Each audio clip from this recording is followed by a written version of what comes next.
Well, hello, my name's Mr Seamons. This is my inky world, and today we're going to do some funky drawing. We're going to get into something really cool and wonderful about that size, about an A4, no, A5, A5. So we're going to do some A5 drawing, nice and small, something to have a little bit of fun with, all right? So if you're in the mood to do some drawing and have a chat, this is the best place to do it.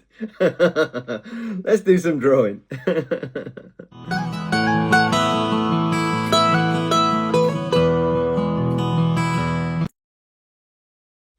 Well, hello. So, we are going to get into a little bit of A5. A5. And I have been doing a lot of drawing this week, and you will find some of them on eBay at the moment. You've got little ACEOs about that big, which is 2.5 by 3.5, which I was constantly getting wrong before. Lots of different variations and lots of different things. There you go, the ACEO King, that one. And there's lots of different variations, lots of different things going on, lots of different sizes. There's another size there. That's going to be the A6 ones that are going up. I haven't painted these ones yet, but I don't know, I still kind of like them unpainted, but there's a few little kind of funky nice ones. I don't know what that is. Some kind of what does it say? Wonky-eyed angel. I guess I drew that when my eye was bad. And I'm looking forward to it. There's a whole big stack of them to go up. I've already put some of the ones up on eBay for the ACO, the smaller ones. But it's one of those things where you just try to make everybody happy from every corner, because there's so many different styles and thoughts from different people. Right, let's get a nib. Oh, that's an unusual one this morning. There you go. It's got very distinctive kind of lines across it. Can't read the name, but that's what I will start off with. And as usual, there is no... People have been saying, oh, there's a pre-drawing. There is no pre-drawing on that side. There is no pre-drawing on that side. These are just blank pieces of paper. And I honestly have no idea what I'm going to draw until that ink crashes onto the paper. And then I think, what could be that white piece of paper? Nothing. No, nothing. Absolutely nothing. And then I throw down some ink, and then I start thinking, hey, that looks like a... And that's the way I like it. I like the idea of kind of putting down something and kind of wiggling it about and then seeing what comes from it. And it kind of gives me a really nice start. It takes a lot of the pressure away of having a white piece of paper and say, what am I going to draw? And in most cases, when I'm drawing these, put that over there somewhere. That's the eBay thing there, Mando Miro 88. Okay, that's my tag, if you want, for my internet channel, so you can go along and pick something up. Pick up a goodie. And at the beginning, I didn't do the ACO because they're so small, and they are quite I don't know. It takes as much effort and energy to draw small as it does big, and a lot of people are under this kind of confusion that, oh, if I paint it small, it's so easy. Well, it's the same. I think the only thing different by having a big drawing is that you judge it more because everything is slightly bigger, but in most cases, to be honest, I would rather draw as big as possible. If I could draw every one at like an A2, which would be about that big. There's an A2 piece of paper. There's an A2 piece of paper. Look, if I could draw everything at that size, or whichever way around you want it, if I could do everything that size, I'd be much happier. But people don't want a drawing that big on their wall these days in this modern time. Okay, we've got some kind of crocodile, looks like, coming through here. And the beauty about drawing in my style is that it comes. It's like I'm talking away to you, but at the same time I'm kind of drawing, and something kind of appears, and I do love it. I love that kind of gentle surprise that it gives me.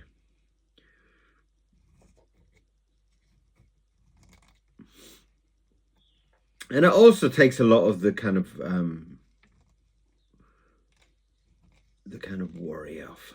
Like I said, sometimes you start off with a white piece of paper and you start thinking, oh my God, what am I going to draw?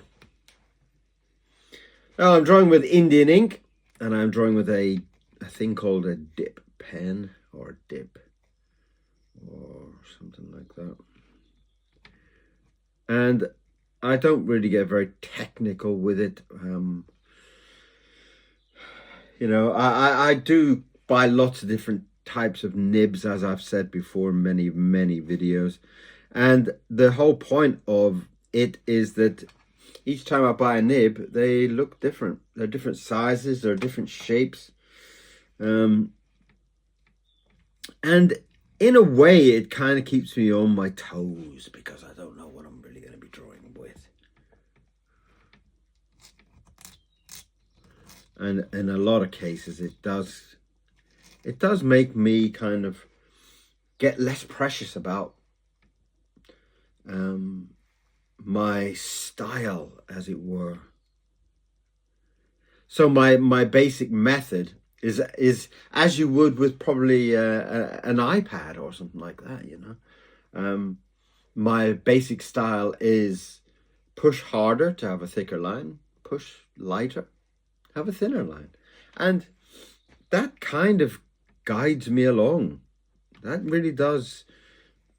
And then I just use the brush now and again to, when I have an idea of something, or I want to, the drawing to give me an idea. And sometimes it's nice to have this like almost sketchbook mode. It's kind of where most of these type of drawings, they all kind of come from a kind of sketchbook mentality almost. That I am kind of drawing in a loose mind. I'm kind of drawing as I see and as I feel, and I'm not really thinking about a buyer. I'm not thinking about who's going to like my drawing, which is a big thing on the internet at the moment. It's like, you know, everybody wants to know what's the top 10 drawing styles. What's the top 10 thing to draw and paint? You know, it's like, draw what you feel, draw what happens, draw what comes along, you know. And you would just have this relaxed approach to your drawing.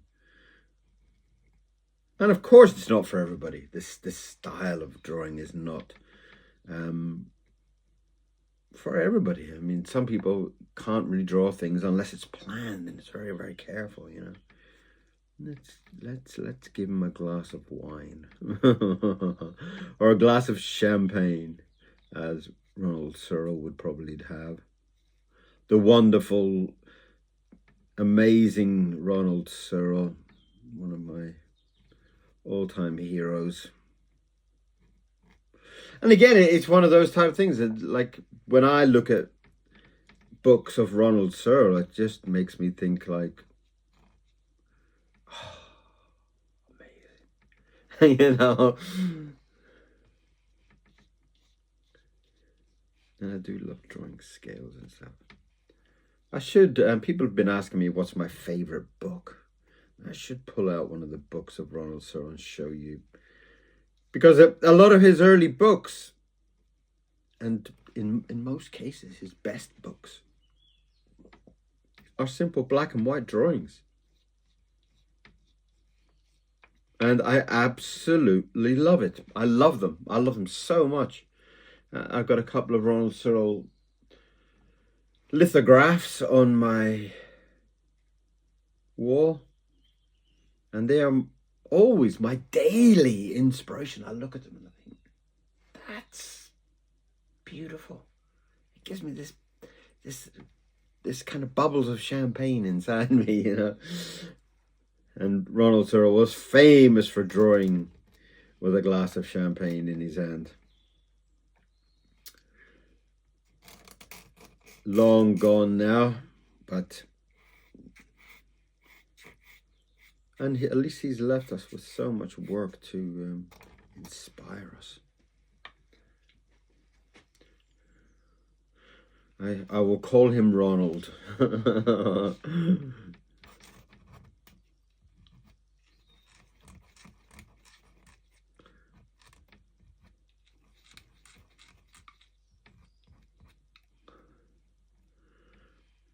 Is that how you spell Ronald?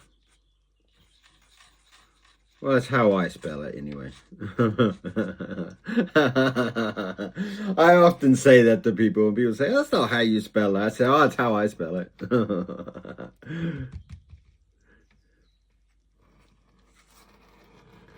In my silliness. And these will probably end up in some kind of selling off auction of some sort. As I'm trying to get back into making a bit of money, to be honest. I've been doing this channel for so long, and it's just not making any money. It's just, it was, you know, it's a great pleasure to do, but financially, rubbish. I thought that people would, you know, ink companies might say, hey, could you use our Indian ink? You know, like, yes, of course, as long as it's free and you're happy for me to keep saying the name, because I keep saying the name of the ink that I do use, but it would be nice to get some kind of sponsor of inks or paints or something. Yes, when I do my drawings, I use you know. Though I'm not really a big fan of people that do that, but you know, the last year has just been so horrible. So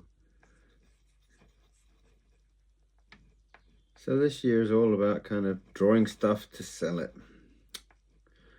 And I don't like selling my stuff. I don't like it. But we have one beautiful crocodile already. So we shall start with him. One beautiful crocodile. And we'll do something else. We'll do another one. And I don't know what would happen if I don't. Well, I could try, couldn't I? I could try adding some water to the outside of it.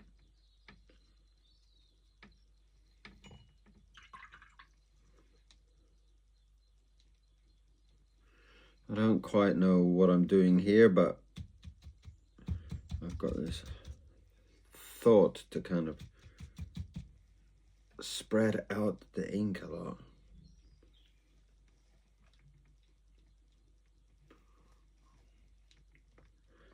And I'm just curious about what kind of effect it might lead me to.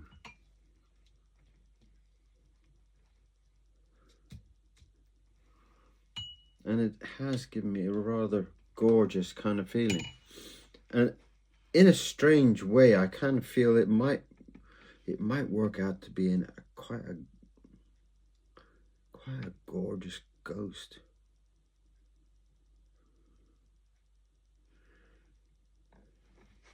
And I have been drawing a lot of ghosts. I've been drawing a lot of ghosts. For the ACEOs, I've been very popular with ghosts and stuff like that. And I'm not quite sure where this whole kind of trendy idea for ACEOs have come from, but I guess it's kind of more beginner type people. I can't imagine like experienced and professional people enjoying drawing that small, although I might be wrong, you know. Please do tell me if I'm wrong. I just find that sometimes the the whole kind of size thing of it really does kind of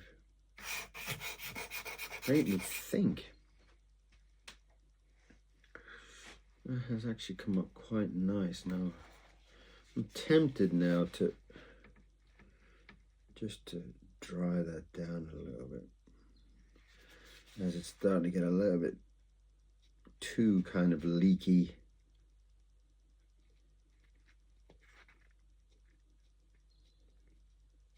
And once the ink kind of builds up a lot, then what you find is that because you're on a tilted table, the ink starts to run.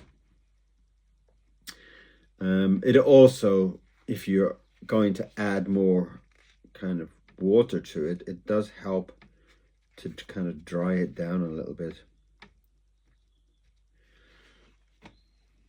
There you go, a little tip for you.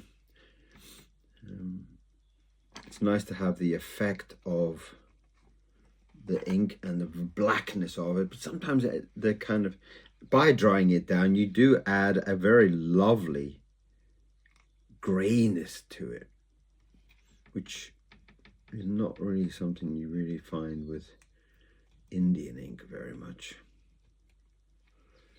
But that will be a lovely one later on when you go back to add colors. Like if I put a nice orange behind that, fantastic, it'd be very striking. And you'll be able to see it later on when you're trawling through eBay to find my stuff. But I do think that, you know, that I can see why a lot of people want the smaller art. Obviously it's cheaper, but you can kind of like pin it onto your working studio desk or something and give you some beautiful ideas to look at. I quite like that.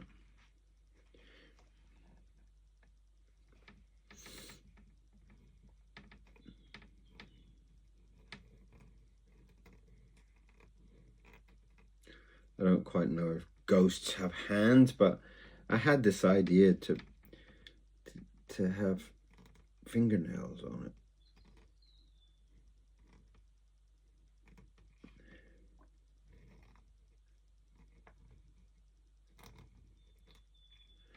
It's always nice to have some relaxing moments.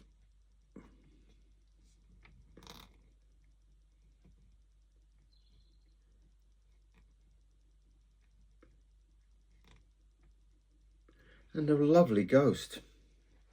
Better squeeze my name in it somewhere. And you should always sign your work anyway. It's a very beautiful addition to anything. You know, especially if you're one of these people that is selling your work, it's a lovely thing to have a signature on something. I really love it. And I don't have very many original signatures.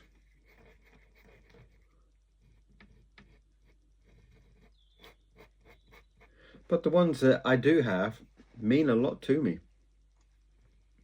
Right, I'm going to put that somewhere very sensitive. Ghosts and crocodiles, there you go.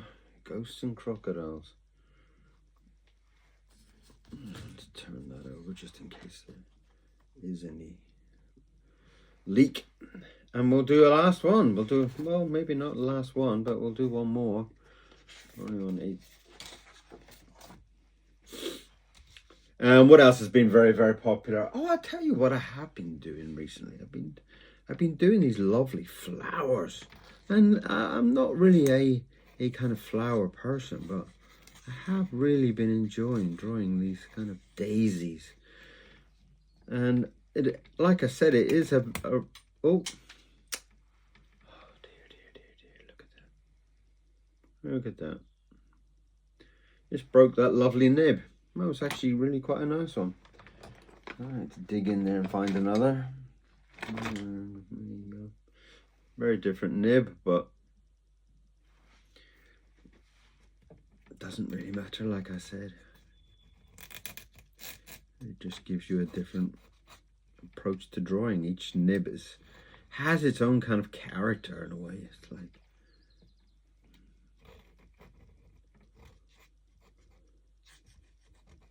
and that's also part of the beauty of drawing, is to find, you know, to explore different techniques and different styles. And I'm not asking anybody to draw like me, but I would like more people to have the same kind of attitude of just draw and love it and enjoy it, and don't be too kind of laden down for perfection. Perfection does not really exist unless you think it is perfect. And it's a very personal thing, you know. You might think that your drawing that you've done today is the most perfect flower you've ever drawn ever, or ever seen anybody draw, but nobody else might think so. So you have to be very open-minded. And as with the term trial and error, you know, with all your trying, you will come across error, and that's a big part of it.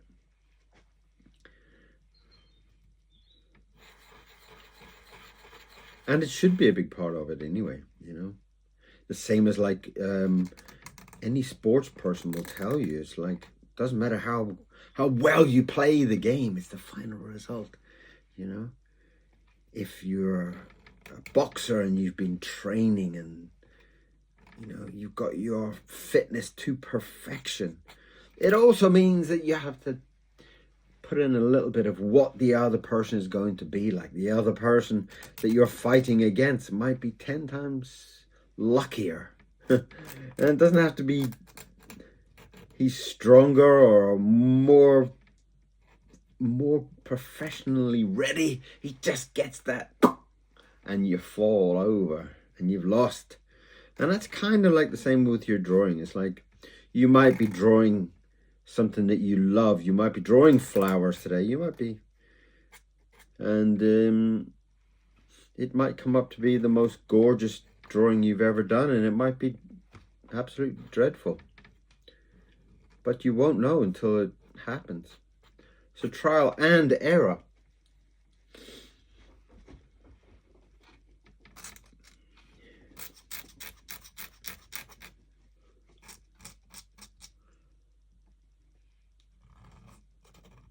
But it's about the process of it. I love to draw. I love drawing every day. I don't like writing words on it because as I'm talking, I quite often spell flowers with a PH in the middle of it or something, you know.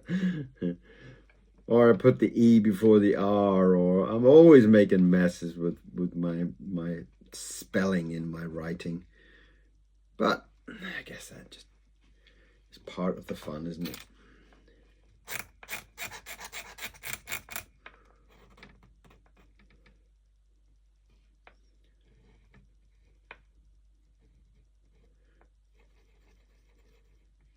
And every time I write my name, it's slightly different. Sometimes it's a very blobby E, and sometimes it's a very short R, and sometimes it's a very long R.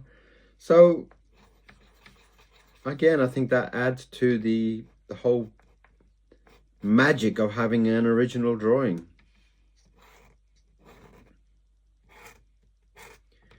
You are some lovely flowers. Flowers, crocodiles, and ghosts.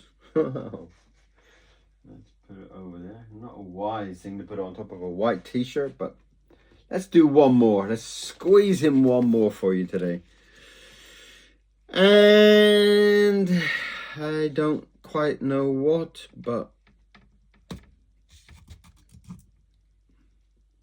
okay.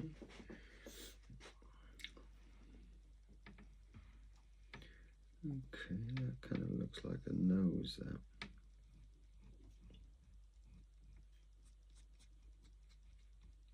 Maybe like an anteater or something like that.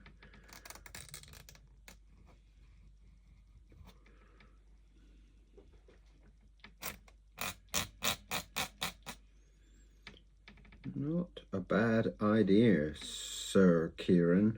An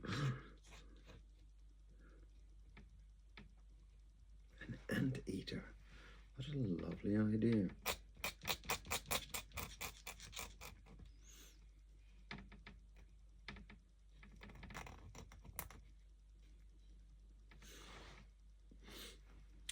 If I do, am I right in saying that the tongue comes out of his nose? Is that right? Not sure about that.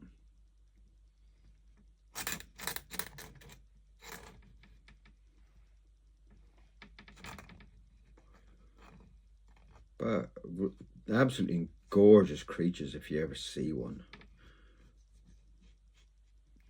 And I'm going to draw a little ant.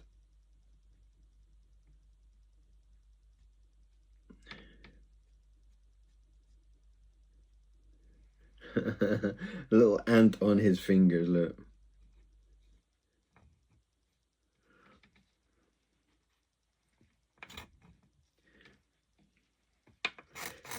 But I would love to get some feedback on what you feel about the eBay. I would rather sell them directly, but I've tried with the Etsy. Etsy has been very difficult to deal with, very difficult to work out shipping.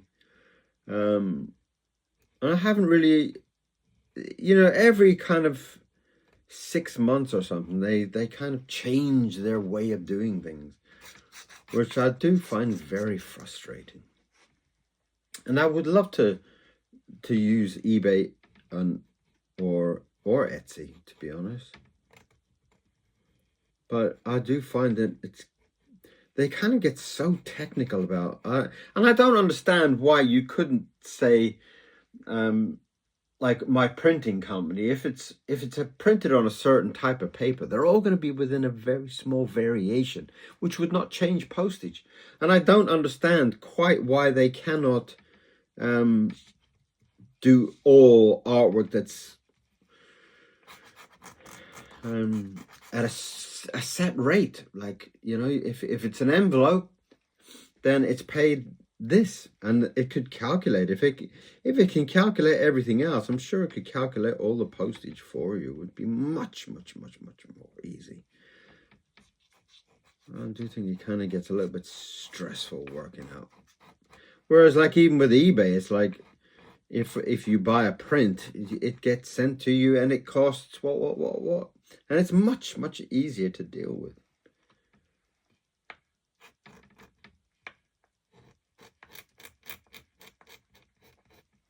Okay, so that is today's drawings.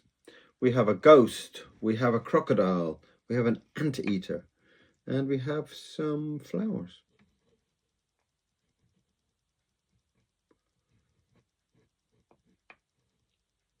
And I hope you have enjoyed drawing along with me.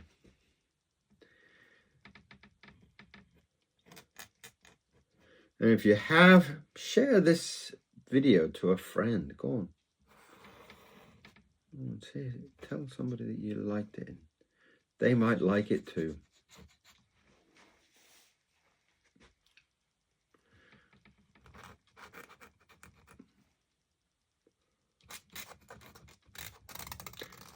And people have been asking also about the shorts. Some of the shorts have got music and some of them don't. And that is a problem that comes across from putting the video onto TikTok, for example. I've got a channel on there for a lot of the short, fast videos. And they will automatically put a piece of music on the video.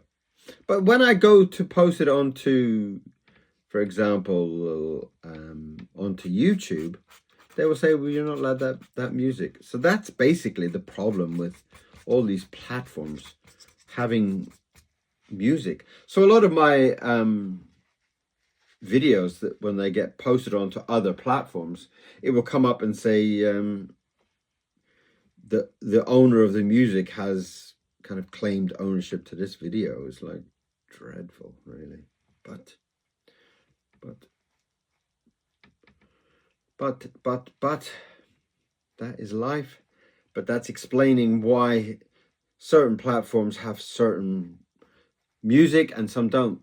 One of the big problems is Instagram. Instagram, basically, unless they own the music, they will delete every video or every music track on every video. So thank you very much for coming along today and for watching and for supporting the channel. All your comments, all your subscriptions, all make the channel look better. And that's my biggest wish, just for the channel to keep successful.